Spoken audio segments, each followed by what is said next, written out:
Here's a scenario that you might be familiar with. You wake up one morning and everything is blurry. Why? Because you've lost your glasses. But as you get out of bed and begin to look for them, you realize that you wouldn't be able to find your glasses even if they were right in front of you. Why? Because, of course, you wouldn't be able to see your glasses without your glasses. It's a paradox, a self-contradicting scenario. This particular situation is a kind of paradox called the Catch-22. Catch-22s result from situations where an individual can't escape because of contradictory rules or regulations. Let's take another scenario that you might be more familiar with. You're looking for a job or an internship and it feels like it's the perfect fit for you. But when you open the offer, you see something that looks like this. Wanted, entry-level worker, experience required. And of course, that's pretty confusing. You need experience to get the job, but without the job, how could you possibly get any experience? And so you end up stuck in a limbo, moving back and forth between these two contradicting rules. And this is why Catch-22s are often referred to as no-win situations. There's no way to get experience without the job, but there's also no way to get the job without experience. You end up perpetually unemployed.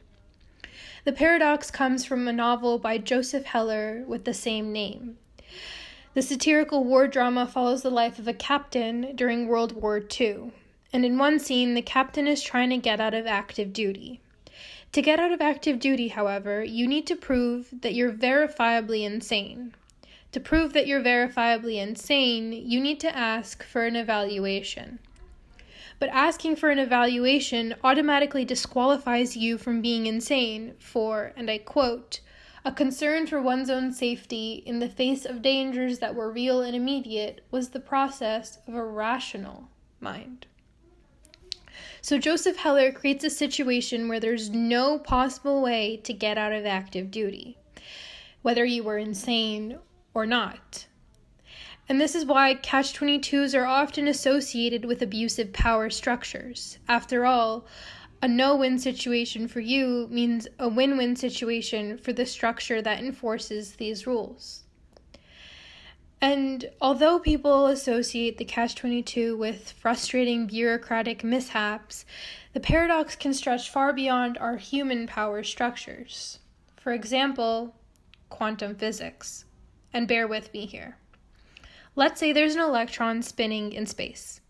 In order to understand where the position of such an electron was, we would need to observe it.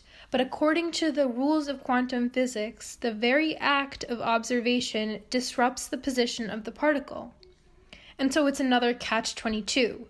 The rule of observation contradicts the rule of knowing. Catch-22s are everywhere, from the bank to the supermarket to school. Take a look around you. When you know what they are, these paradoxes are easier to spot than you might think.